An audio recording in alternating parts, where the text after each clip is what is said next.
So we have Glenn Greenwald joining us now. Hi, Glenn. I don't even know where to begin. I guess I want to start with Taylor Lorenz and the Washington Post exposing the person behind the libs of TikTok. And I'd love to hear your opinion. Mine is that I just think this has nothing to do with anything other than that particular thread was popular. And the libs of TikTok was making conservative. It right, and conservative. So it's got to be shut down. Exactly. This is my view on it is if you want to have some kind of journalistic debate in the abstract about whether it's newsworthy once a person accumulates a certain level of influence on social media and begins to do things like appear anonymously on cable shows like she has on Fox, that it's somehow journalistically justifiable to tell the public who this person is who's become so influential. I wouldn't agree with that. I don't think that's a proper way, especially for corporate giants, media giants like the Washington Post owned by Jeff Bezos, to be spending their time unmasking private citizens. But if you wanted to argue that you can fit that within the definition of newsworthiness, that's something I could swallow, even though I wouldn't agree with it, if it were going to really be applied consistently, meaning that today I could go and find out the real life identity of some popular trans woman who has a big follower count on Facebook and expose her, even though she claims that her anonymity is necessary for her safety.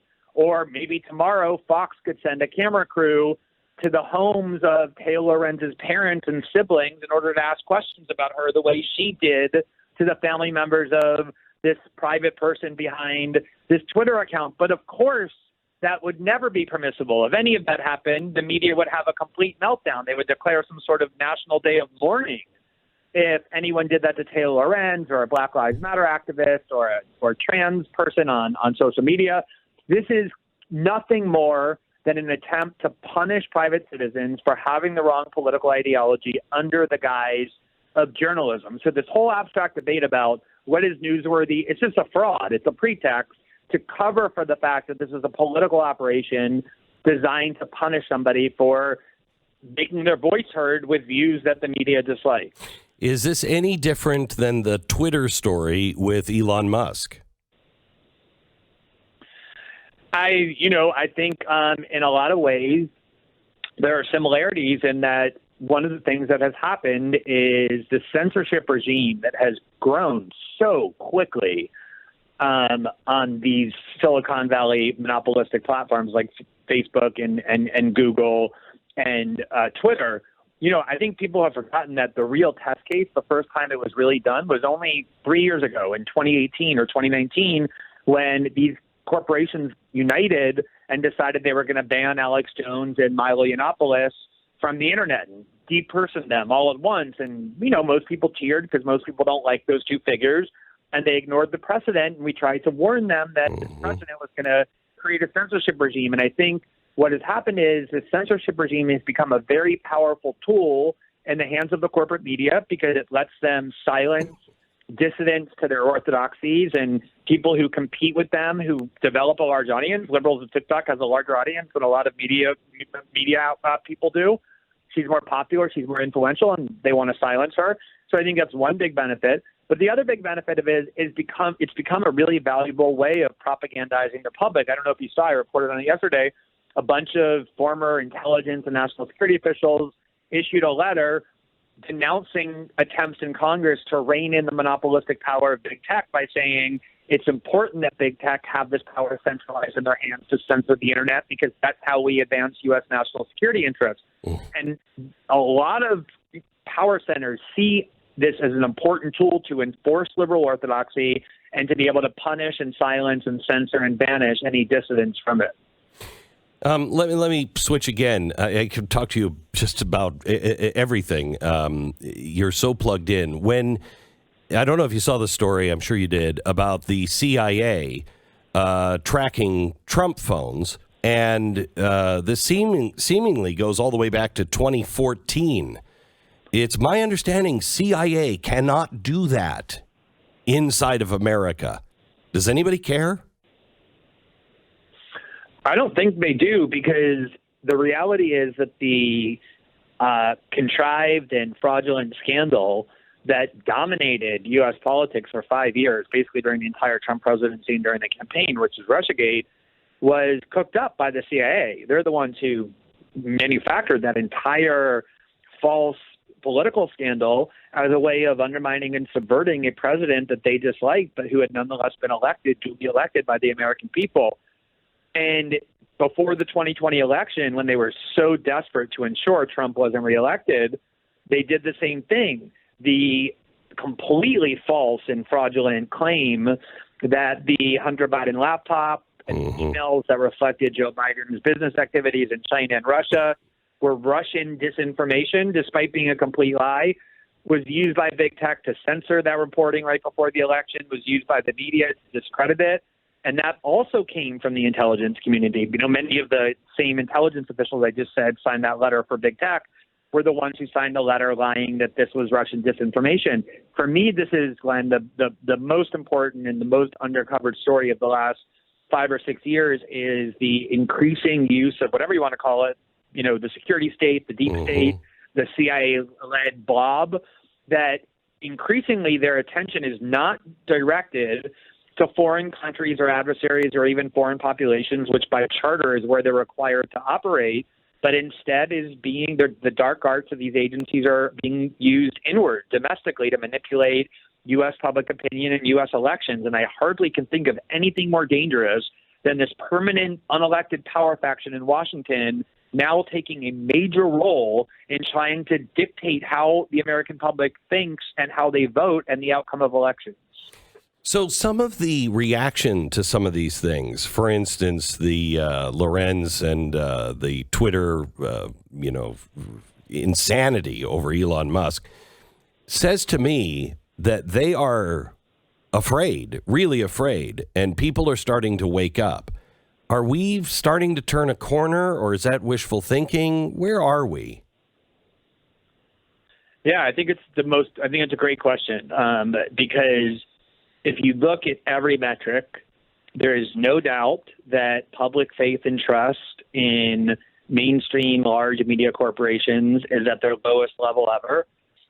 Nobody watches cable news because they don't find any value in it. They don't trust the hosts, with one exception, which is Fox. That still has an okay audience, but CNN and MSNBC are completely dying. All these new heralded liberal digital outlets, BuzzFeed and Huffington Post and Vice and all of those are completely collapsing. I mean, they're disintegrating rapidly. They probably won't exist anymore. There's kind of like a complete consolidation where only the New York Times, the Washington Post, and the Wall Street Journal actually command an audience. So they know that the public has completely turned against them. And then at the same time, what you see is the rise of independent media. There was a time, and I would say just a short time ago, that the most influential voice in the United States in the media was yourself, looking at your audience and the influence that you had. And you still do have a lot of that. I would say now the most influential media person is someone who is completely disconnected from any media corporation or from even the discourse that they produce, which is Joe Rogan. If you look at the sites that are growing as opposed to collapsing, the way mainstream media outlets are, it's all of the independent sites that promise free speech, that promise heterodox views. And of course, the people who work inside media corporations are looking at this and they're petrified and they want to keep hold of the only things they still have, which for the moment are the ability to censor the internet using big tech platforms. So when Elon Musk comes and says, I want to overturn the censorship regime and reinstate a framework of free speech, of course they panic. That's one of the few weapons they have left to preserve the little power that they have, and also the ability to banish their competitors, people in independent media, is also something they're really desperate to keep as well. And it does make me optimistic, but at the same time, power centers don't lose power without a huge fight. Right. And even though Elon Musk is, the most powerful or the richest man in the world, if he really were serious about buying Twitter and were really serious about allowing free speech, inviting Trump back on the platform, allowing views that are now banned to be heard, I think he would be in for a kind of a fight from the media, from the intelligence community, from the government, unlike anything he's ever seen. Oh, I agree. And I will tell you that I think we're dealing with people that kind of had the attitude, if I can't have it, no one will. Yeah, I mean, there's so much bitterness and professional jealousy. You know, a columnist at Substack who's an independent writer, he's a super interesting guy, mostly on the left, but very independent-minded, Freddie DeBoer, wrote an article about 6 months ago basically saying that the reason these people in the media are so vindictive and they love to destroy people's lives, like you just saw Taylor Lorenz do by unmasking this woman to the applause of most of her colleagues, is because they actually have a very miserable existence. You know, they work for gigantic media conglomerates. These media conglomerates are not doing well. Nobody is consuming their product, which means the pay is bad, the work conditions are bad. They're required to turn out 8 to 10 kind of trivial, superficial articles, you know, a day or 20 a week just to keep the content mill grinding. They're reaching middle age. They have no job security. No one trusts them. No one likes them. The work is unfulfilling. That's why they're so angry. And I think a lot of it is exactly what you said, that if you find success outside of their constraints, their corporate constraints, they despise you. That's why they're so happy to see Julian Assange being imprisoned for his journalism, even though he's broken more major stories than anyone, because he's not part of their club. And if you succeed like Joe Rogan has or anyone else, you become their target, because that's the only thing they have left is that anger and rage about how the public is turned against them. There was a Twitter story out from Jared Rabel. He said, I boarded a plane today with my son, and mid-flight, the pilot announces that the mask mandate is over. Flight attendants pulled off their masks, sneezed directly into their hands while screaming, "This is MAGA airspace." My son turned to me in tears and said, I don't know what to do. Then, after posting that, he got messaged from the New York Times, a journalist, that said, I'd like to talk to you over the phone about what happened on your flight this evening. Can you please give me a call at this number or let me know how I can reach you? Hope this isn't coming too late for your day. Thank you. They didn't know that it was a joke.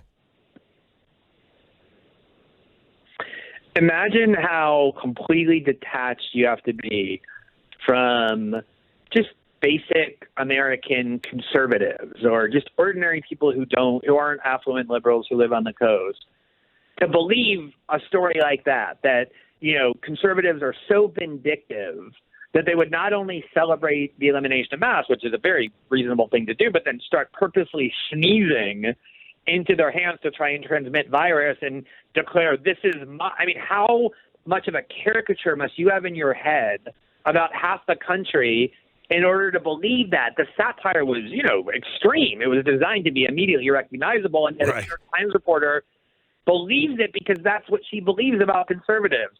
And so this gigantic breach we have between the elite, affluent, liberal, coastal elites and the entire rest of the country, at least in my lifetime, has never been wider. And it's one of the main reasons why no one trusts them, because they live in a different world and speak a different language, and their lives are completely removed from most people's experiences.